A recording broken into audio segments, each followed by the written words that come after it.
Mahesh Babu career లో ఒక classic Telugu cinema చరిత్రలో ఒక విజువల్ వండర్ అదే మురారి. ఈ సినిమా విడుదలై 25 ఏళ్లు అవుతున్నా ఇప్పటికీ టీవీలో వస్తే ఛానల్ మార్చకుండా చూస్తాం. కానీ ఈ సినిమా వెనుక డైరెక్టర్ కృష్ణవంశీ గారు పడ్డ కష్టం, సూపర్ స్టార్ కృష్ణ గారితో జరిగిన గొడవ మీకు తెలుసా? సాధారణంగా ఏ సినిమాలో అయినా హీరో విలన్స్ మధ్య ఫైట్స్ ఉంటాయి.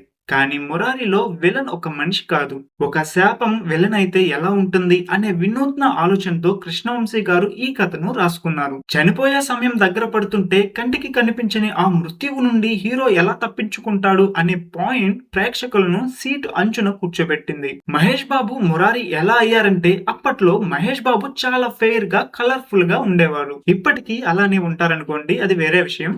ఆయన్ని చూడగానే కృష్ణవంశీకి బృందావనంలోని శ్రీకృష్ణుడు గుర్తొచ్చారంట. అందుకే మురారి అనే పేరు పెట్టారు. సినిమాలో మహేష్ బాబు వేసుకునే ఆరెంజ్ షర్ట్, పంచికట్టు అప్పట్లో ఒక ట్రెండ్ సెటర్. అయితే సినిమా షూటింగ్ చివర్లో ఉంది. అలనాటి రామచంద్రుడి పాట ఒక క్లాసిక్. అటువంటి సాంగ్ ని క్లైమాక్స్ లో పెట్టాలని డైరెక్టర్ అనుకున్నారు. కానీ అప్పటి కమర్షియల్ లెక్కల ప్రకారం క్లైమాక్స్ కు ముందు ఒక మాస్ సాంగ్ ఉండాలని సూపర్ స్టార్ కృష్ణ గారు పట్టుబట్టారు. ఎందుకంటే మహేష్ బాబుకి అప్పటికే 2 ఫ్లాప్స్ ఉన్నాయి. రిస్క్ తీసుకోవడం ఆయనకు ఇష్టం లేదు. కానీ కృష్ణవంశీ గారికి అలనాటి రామచంద్రుడి పాట మీద అమితమైన నమ్మకం. ఈ పాట దశాబ్దాల పాటు నిలిచిపోతుంది అని ఆయన వాదించారు. గొడవ పెద్దదైంది. మీకు మాస్ సాంగ్ కావాలంటే వేరే డైరెక్టర్ తో చేయించుకోండి, నేను సినిమా వదిలేసి వెళ్ళిపోతాను, నా పేరు కూడా వేయకండి అని కృష్ణవంశీ గారు తెగేసి చెప్పారు. ఇక కృష్ణ గారు కూడా ఆలోచించి ఆ సాంగ్ ని క్లైమాక్స్ లో పెట్టడానికి గ్రీన్ సిగ్నల్ ఇచ్చారు. చివరకు డైరెక్టర్ విజన్ గెలిచింది. ఆ పాట ఒక హిస్టరీని క్రియేట్ చేసింది. తెలుగు సరిగ్గా రాకపోయినా హీరోయిన్ సోనాలి బింద్రే పండించిన అమాయకత్వం, మహేష్ తో కెమిస్ట్రీ సినిమాకు ప్రాణం పోసాయి. ఈ సినిమాలో మ్యూజిక్ డైరెక్టర్ మణి శర్మ గారు కంపోజ్ చేసిన సాంగ్స్ మాత్రమే కాదు,